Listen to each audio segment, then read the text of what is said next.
welcome back to my channel Designs by Akshu, and in today's video we are going to see that how to switch from one render settings to another. That is, if you're working on Enscape and now you want to switch to V-Ray, so how immediately in 15 to 20 minutes how you're going to switch it with all the render settings, from the lights, the textures, how we can go step by step. So all these settings we are going to see in this video. So please do not forget to like, share and subscribe first, and then we are going to move towards our content. And the content is really very easy. You have to follow some basic few steps and then we are ready to switch our render plugin. So let's get started. So the very basic thing in step 1 is the materials, the artifacts, the 3D models which you have used in this model. We have to remove them all. Like for example, the lights. As you can see in Enscape, we use the lights which looks like a solid ball, and we have to remove it. Now why we have to remove it? Because in V-Ray, if you render the same scene, you will find that that solid ball is visible, and we don't want to get that such type of renders. Step 2.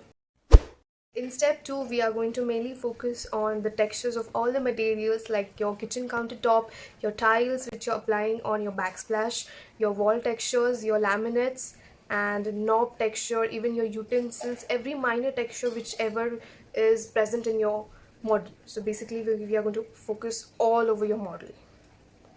So now in this, as you know, every object possesses shiny or matte surfaces, so it's very vital to know what settings you prefer.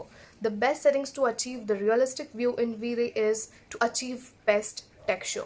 Now I will take one texture and start improving its property, like its gloss, reflections, opacity, matte finish, roughness, and the last important thing, bumpness of the texture.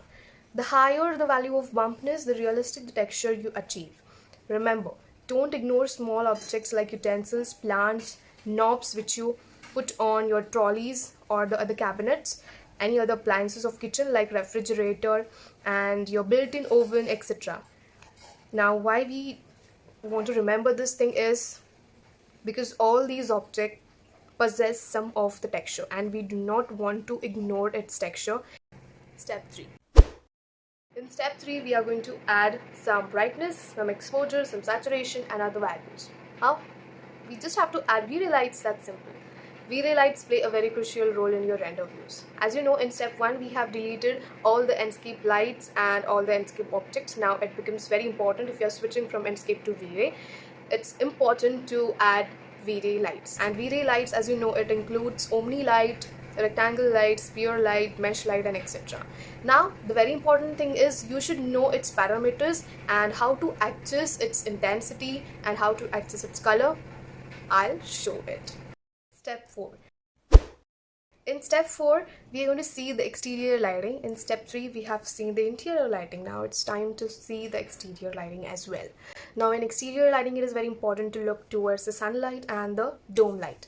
You just need to have a dome light outside your model placed, and then you have to go at settings, and then you have to upload a sky file to it from the website which I have mentioned in the description. You can go to that website and then you can select any sky you are desiring to apply, like the autumn field, the snowy field, the mountains and etc. All the skies are available on this link which I have put up in the description. So you can go on that link and download the sky which you are desiring to put on your exterior, and then you just have to set up a view and then you're ready to render your view. Step 5. Now as we are ready to render our V-Ray render, it's very important that you set up a view first with the help of a save frame option. This option is present in your V-Ray render settings. You just have to go to it and then you have to on your save frame. You have to switch it on. This gives you a black border on both the sides, which allow you to only focus on the center part, the render part which you want to get a realistic render view.